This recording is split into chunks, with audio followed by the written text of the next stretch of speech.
perto de encerrar esse livro. A gente vai falar da unidade 4 também, da produção de açúcar, a extração de ouro, capítulo 10, capítulo 11 e capítulo 12.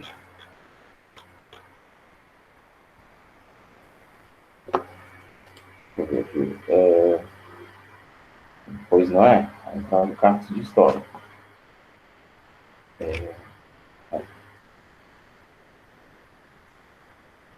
Vamos lá.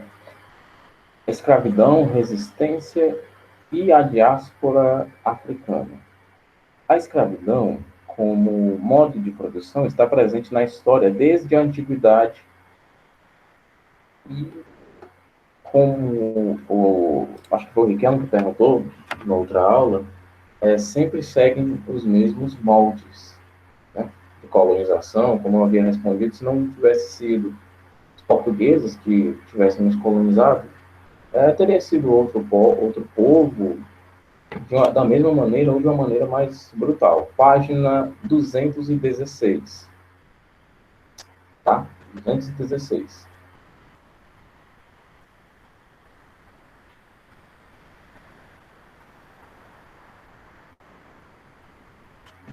Vamos lá. Desde a antiguidade, ponto. Sistemas produtivos como as polis gregas e romana eram baseados na exploração do homem pelo homem.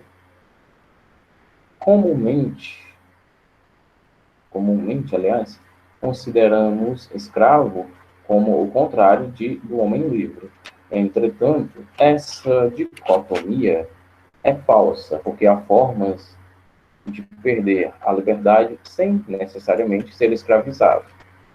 Como elemento do sistema produtivo, aliás, o escravo era a base produtiva e, em sua maioria, era uma propriedade de seu senhor. É a resposta ao dilema produtivo gerado pelo crescimento das comunidades baseadas, aliás, na geração de excedentes e que formaram classes sociais desvinculadas das atividades agropecuárias.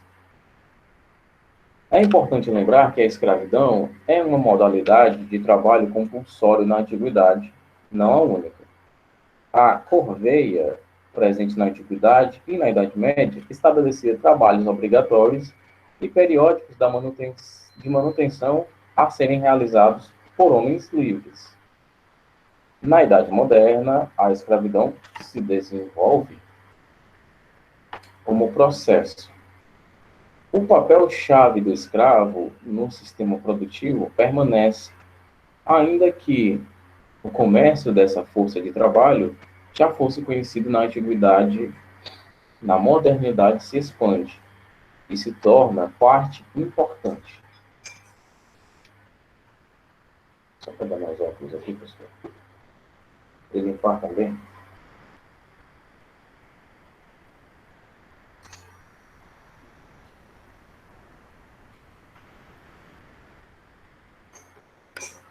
Melhor. Há, portanto, duas maneiras de pensar o escravo. O trabalhador escravo, sustentação do modelo de plantation, e o escravo mercadoria, elemento lucrativo nos negócios da África. A construção de uma justificativa racial é um elemento novo na sustentação ideológica, uma vez que, no mundo antigo, a escravidão era prioritariamente determinada pela origem, não pela etnia. Como assim, professor? Muito se fala, né, é uma conversinha muito cheia de balela, e os negros na África também escravizavam outros negros. Tá. Os gregos, na Grécia, escravizavam outros gregos. De um todo, vamos entender aqui como é que isso acontecia. Como é que era essa escravidão grego-grego? de grego para grego, aliás, só era considerado cidadão, homem livre, aquele que podia desfrutar de todos os direitos políticos e civis, o cidadão que fosse grego, filho de pai e mãe grega também. Fora disso, se você era estrangeiro, se você era filho de pai grego, mas sua mãe não era grega, se você era filho de mãe grega, mas seu pai não era grego, e dentre uma série de outras coisas, você não seria considerado cidadão.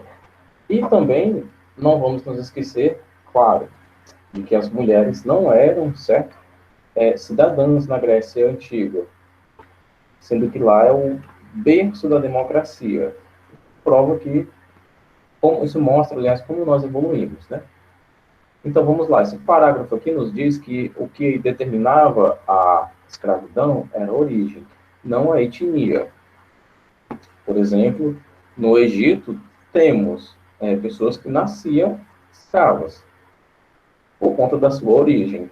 Na África também temos pessoas que nasciam escravas e pessoas que nasciam para ser reis, rainhas, príncipes e princesas. Embora o tema seja ligado à história, a escravidão não está presa no passado. O mundo contemporâneo apresenta várias formas de escravidão e situações semelhantes. A Organização Internacional do Trabalho, uma agência composta por 186 países membros da Organização das Nações Unidas, tem por objetivo garantir condições dignas de trabalho. Entre seus objetivos também está a eliminação do trabalho forçado, chamado de trabalho análogo à escravidão. No Brasil, a existência dessa forma de trabalho só foi reconhecida em 2005, quando o número oficial era de 25 mil trabalhadores em situação análoga à escravidão. Muito embora haja legislação local e internacional contra essa situação, a impunidade e lucratividade são os principais fatores que contribuem para a sua existência em pleno século XXI desse sistema. Vamos para a próxima página ver um raio-x do trabalho escravo. Mais de 52 mil dos trabalhadores resgatados desde 1995, 95% são homens, 83% têm idade entre 18 a 44, muitos se localizavam no Nordeste, certo? Norte e Nordeste e em Minas Gerais. São migrantes provenientes principalmente do Maranhão, da Bahia, do Pará, de Minas, do Piauí. E entre os trabalhadores libertados de 95 para 2016, por atividade, a maioria trabalhava na pecuária, depois cana-de-açúcar. Sobre a escolaridade também, 32% eram analfabetos. E dos quais, aliás, dos 100% também, 39% só chegaram até a quarta série. E aqui, continuando o gráfico aqui, em forma de pizza, a gente tem um destrinchamento das atividades desses trabalhadores que foram libertados. Vamos dar um pulinho para a próxima página, página 218. Todo mundo acompanhando, né?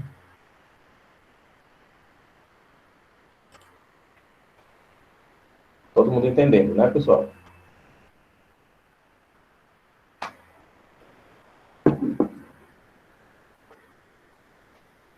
Vamos lá. Escravidão pré-moderna.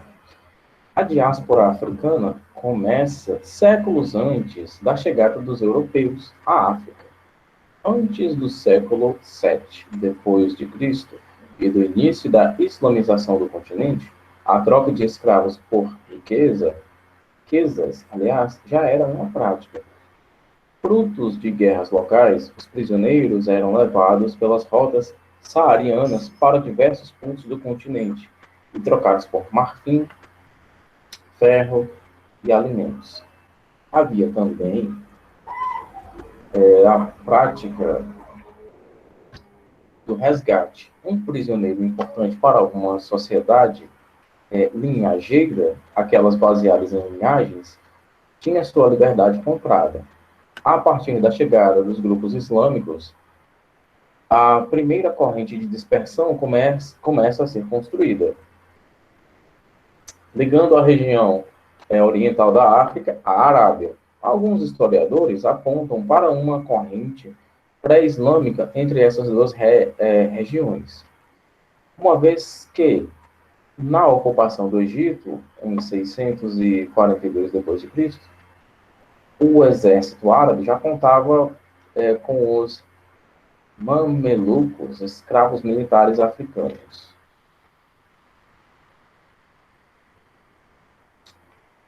Lembrando, claro, que essa extensão das rotas do tráfico escravo também é o que levou a... Aliás, favoreceu, né? Tá certo, Isabel. Também favoreceu, por exemplo, esqueci, a islamização de vários países africanos, certo? Vamos lembrar que vários países no continente africano são adeptos da religião islã por conta desses contatos culturais. A expansão muçulmana em território africano produziu escravos em quantidades superiores aos já vistos devido a dois fatores: os exércitos mais numerosos e o direito sobre os derrotados, considerados idólatras. Ainda que se convertesse ao Islã após um aprisionamento, a liberdade não era garantida ao escravo. Como forma de controlar eventuais revoltas, os corvos, escravos africanos, eram destinados aos trabalhos domésticos nas plantações. Em oposição, os gafanhotos, de outras origens, como sírios ou bizantinos, auxiliavam na administração pública ou nos exércitos. A partir do século X, as rotas marítimas via Oceano Índico estenderam as rotas do tráfico para o Sudeste Asiático, chegando à Índia.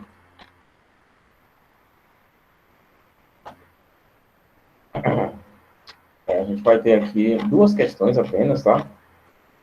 Quais as semelhanças e diferenças entre a escravidão no mundo clássico e no período moderno?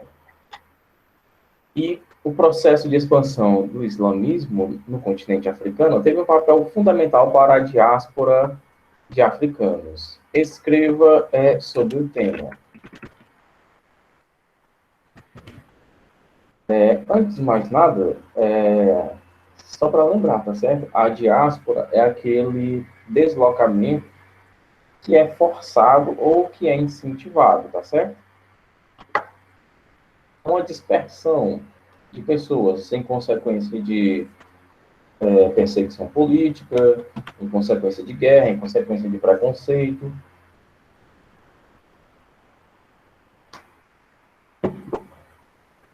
Certo? É isso que é a diáspora. Tá certo, Ricardo? Só para lembrar vocês, tá? Então, na primeira questão, quais as semelhanças e diferenças entre a escravidão no mundo clássico e no período moderno? Vamos lembrar o seguinte, né? As semelhanças, ambos os modelos tinham como base o trabalho escravo, certo? As diferenças, a gente pode falar algumas aqui, né? Na antiguidade não tinha preferência. Na Idade Moderna, o trabalho africano foi predominante. A gente tem aqui algumas semelhanças para falar. Vou dar 12 minutos para vocês fazerem essas duas questões.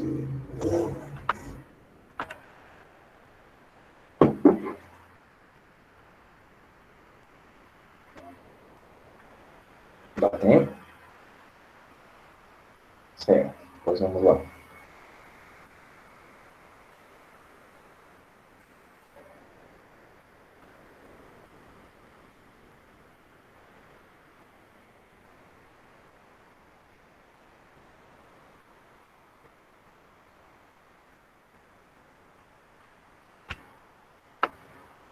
Só lembrando, pessoal, página 219, atividade, tá?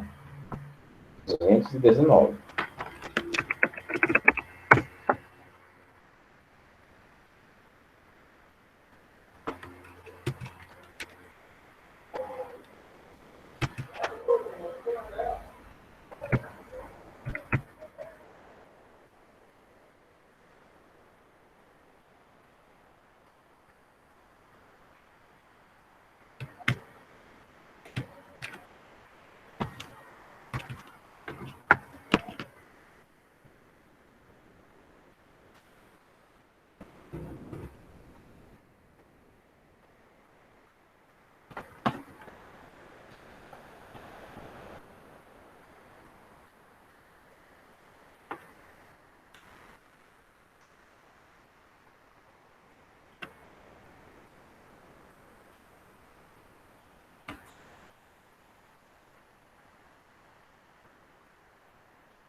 essa atividade aqui, no caso, você tem 9 minutos agora. Vou deixar os 10.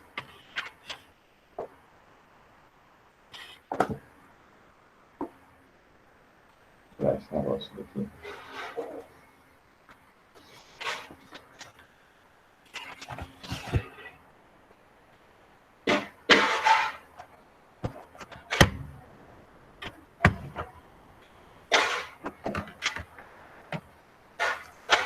Vamos ver como é que é verdade.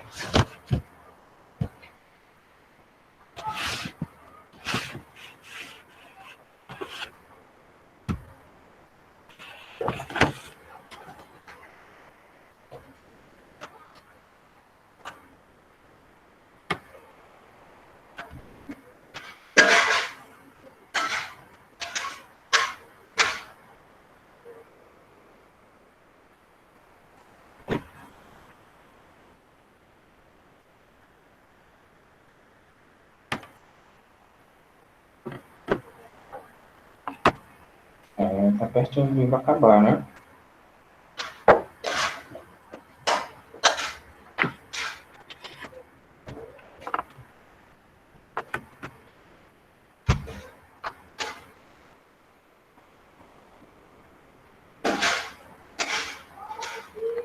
Faltam 53 páginas.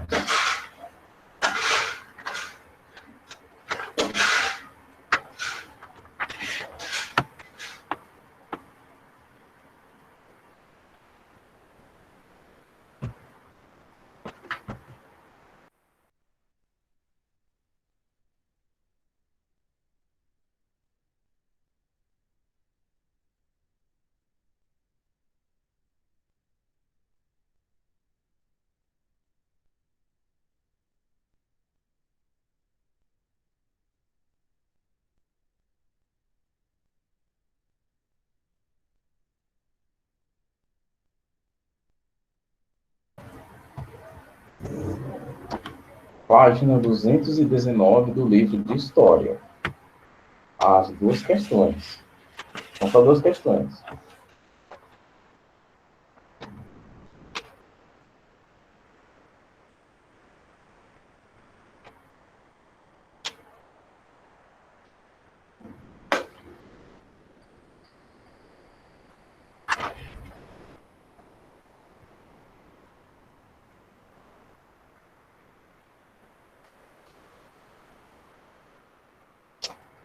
Nossa, estava dando uma olhadinha aqui nos trabalhos. Vamos lá. A segunda questão diz o seguinte, olha.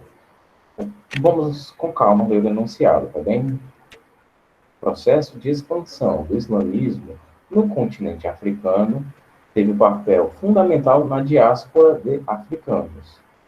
Escreva sobre o tema. Então, vamos lá. A expansão territorial dos muçulmanos, certo? Do Islã, ou seja, a invasão em outras terras dos povos islâmicos, promoveu a diáspora africana. Certo? Teve papel fundamental na diáspora. E o que é diáspora mesmo? A diáspora, como eu havia dito, é essa dispersão de pessoas. Pessoas saindo de um local por incentivo ou porque foram forçadas por perseguição cultural, por perseguição étnica ou por perseguição política. Nesse caso aqui, a gente vai entender que, em outras palavras, a expansão territorial do Islã teve papel fundamental nessa dispersão de africanos de sua terra natal. Então, a gente vai entender... Está entendendo até aqui, né, Maria?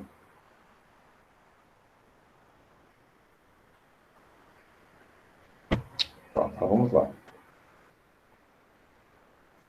Então, aqui a gente vai entender basicamente o seguinte: esse contato com o mundo muçulmano, basicamente, fez com que fosse criado uma espécie de fluxo de africanos do Oceano Índico, quase não sai, do Oceano, de escravos pelo Oceano Índico, aliás. E, juntando esse fato, a gente tem o direito da escravização das populações não muçulmanas, tidas, como a gente viu aqui no finalzinho do texto aqui, da página 218, como populações idólatras, onde nós ampliamos o número de cativos extraditados. Basicamente, as populações idólatras eram os povos derrotados, certo? Aqui, aliás, perdoem.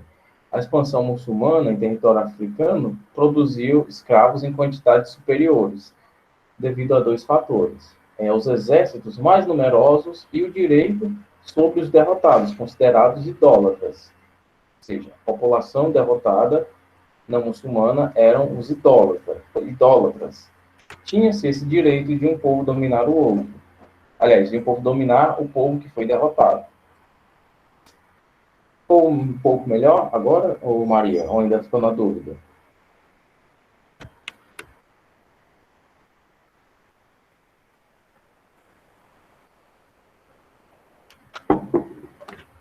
Que bom. Mais 3 minutinhos, tá, pessoal? Porque são questões subjetivas, né? Necessitam de uma certa descrição subjetiva dos fatos. Ou não, talvez seu objetivo seja melhor.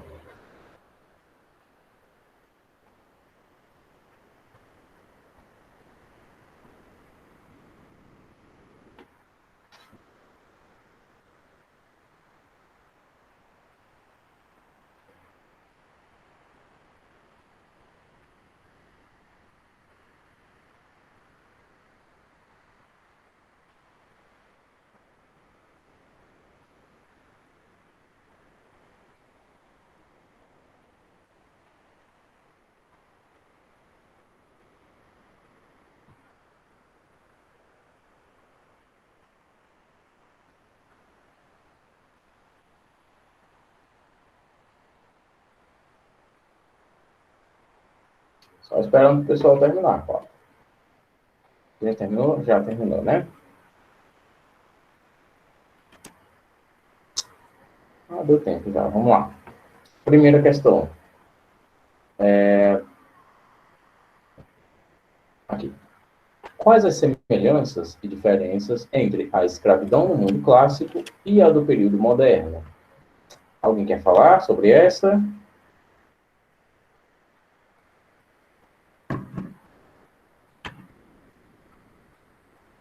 Agora sim, quem vai fazer cri-cri sou eu.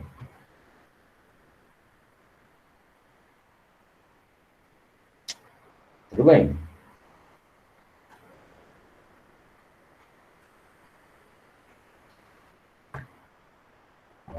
Quem fez?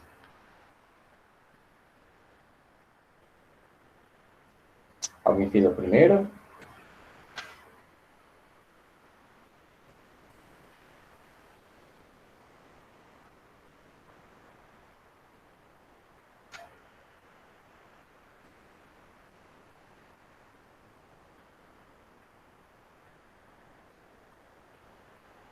Ninguém?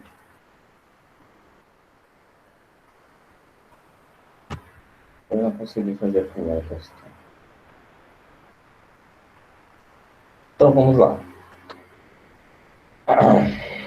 Escravidão no mundo clássico e no período moderno, né?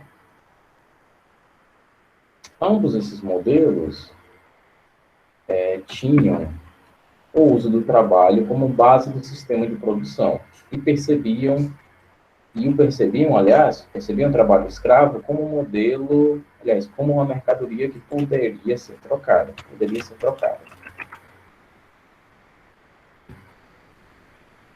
O tempo está tão quente que está afetando até a temperatura aqui do meu notebook.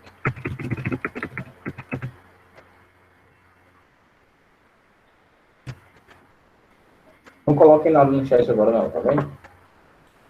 Como principais diferenças, aliás, nós podemos...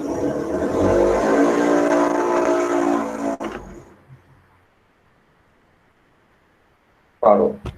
como diferenças, podemos apontar a origem. Na antiguidade não havia preferência ou predominância de uma etnia escravizada. Eu vou fazer sim a frequência, tá?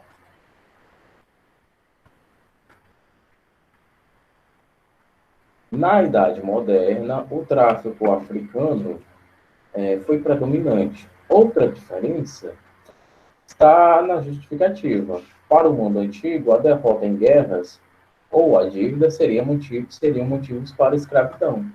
Na Idade Moderna, a justificativa racial foi amplamente utilizada. Justificativa, peraí, eu não escrevi direito aqui, ó. É claro, está pedindo outro.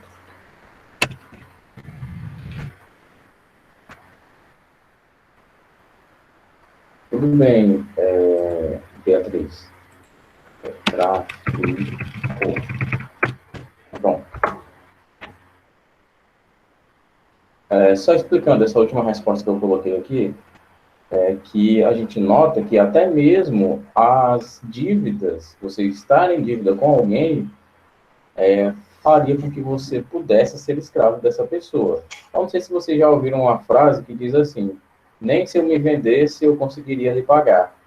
Pois é, essa frase é bem histórica, certo? Tem raízes bem antigas, a gente pode tirar até da escravidão.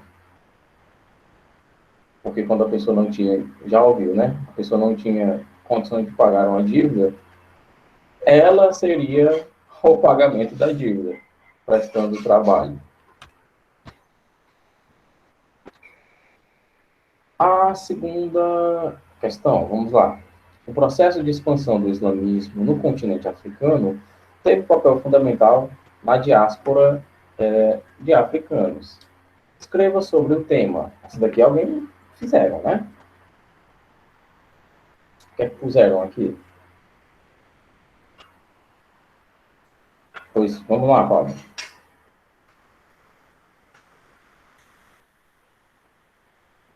Ok.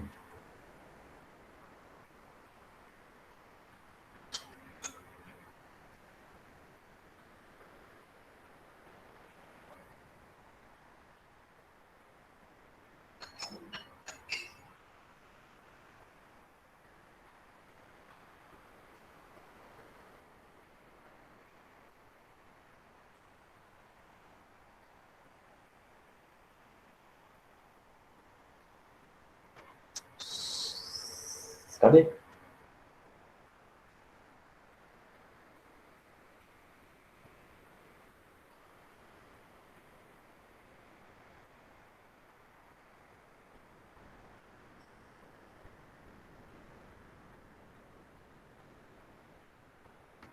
Bom, apesar da prática, que dá para escrever tudo aqui.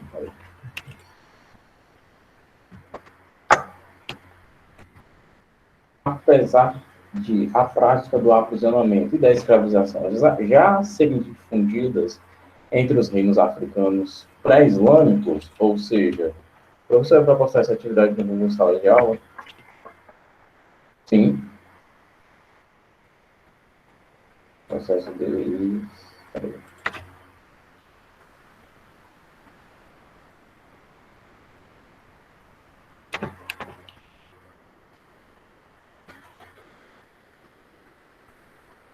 Fluxo. Vem para cá. Esse daqui. Pronto. Ótimo. Aqui. Já não basta textão. Deixa eu falar. Não, mas espera aí. Isso aqui você pode botar amanhã, tá bem? Que aí eu só vou colocar essa atividade aqui para vocês postarem amanhã. Porque aí vai ficar de amanhã, terça-feira, para a próxima segunda. Entendeu? Foi engraçado porque você colocou testão e não textão com X. Deixa eu ver, Pablo.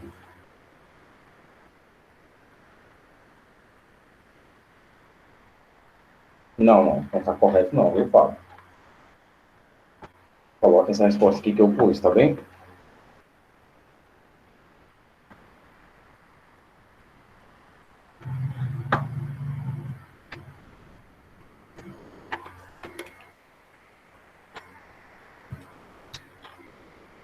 Mas vamos lá.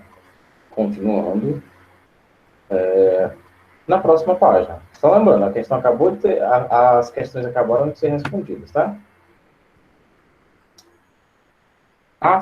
Aliás, perdoem, a escravização e o eixo atlântico. Página 220. Como vimos, a escravidão e a diáspora africana não foram exclusividades, não foram exclusividades nem europeia nem do período moderno. Portanto, quando os contatos comerciais e diplomáticos entre Portugal e o Reino do Congo tiveram início, a existência do escravo-mercadoria não foi novidade. Esta ficou a cargo do cenário. O tráfico de escravos controlado pelo mundo islâmico era, sobretudo, oriental. Com o estabelecimento das rotas marítimas portuguesas, tendo o Oceano Atlântico, aliás, o Oceano Atlântico como espinha dorsal, ou seja, o Oceano Atlântico era o principal, a principal via de rotas marítimas portuguesas, começavam a segunda corrente de dispersão. Rapidamente, o escravo-mercadoria se tornou fundamental no comércio triangular, que uniu Europa, África e Américas. Houve 4 fases distintas do comércio e tráfico português de escravos africanos: ciclo da Guiné, ciclo angolano, ciclo de Benin e Daomé e ciclo da repressão inglesa ao tráfico. Vamos lá. Ciclo da Guiné, século XVI. Com o início da catequese jesuítica e as dificuldades impostas à escravização indígena, surge o primeiro ciclo de tráfico, vindos da região da atual Guiné-Bissau, Senegal e Gâmbia. Os escravizados foram absorvidos pelo plantio de cana-de-açúcar. Ciclo angolano. É verdade, né? Não, vou fazer o seguinte, eu vou repetir a frequência de produção em história, né? Olha só, Stonks, ciclo angolano. Com o assentamento dos portugueses em Angola, tem início o ciclo angolano da escravidão. O argumento de que, em mãos cristãs, os cativos teriam a chance da salvação após a morte, incentivou as conversões forçadas. Surge também na África os pumbos, feiras de escravos, e os pumbeiros, escravos que negociavam a compra de outros escravos em nome de um senhor. Apesar da proibição de brancos nos pumbos, era comum que negociantes portugueses frequentassem essas feiras. Grupos étnicos, como os congoleses e os benguelas, foram predominantes no tráfico. Ciclo de Benin e Daomé. Nesse último ciclo colonial, foram trazidas as etnias Yorubá, Jejé e Mina. O reino de Daomé já havia iniciado sua islamização quando o ciclo começou, o que trouxe um grande número de escravos muçulmanos para o Brasil colonial. Ciclo da repressão inglesa ao tráfico. A partir da elevação do Brasil ao Reino Unido de Portugal e Algarves, a Inglaterra pressionava o então governo de Dom João VI pelo fim da escravidão. Essa pressão segue até a proibição oficial do tráfico internacional para o Brasil em 1850, pela Lei Eusébio de Queiroz. Vamos ver aqui se sai alguma coisa aqui no chat. Tem uma figurinha dos tontos, professor. Não, mas peraí, não é figurinha minha, não, né? Bom, a gente vai encerrar aqui também nessa página 222, ou melhor, na 221, para começarmos o nosso debate amanhã na 222, tá bem? Sobre a África ainda. E amanhã, não sei se talvez dê tempo. Amanhã a gente já pega as atividades da 225, tá bem? Não é muito complicado, não. Mais simples do que parece. Lembrando que são atividades que vão ficar para a próxima segunda-feira, às de amanhã. Bom, tá bem. Deixa eu ver. Amanhã a gente se vê com história e com geografia. Pode sair sim, pessoal. Até mais. Bom fim de tarde e até amanhã. Tchauzinho.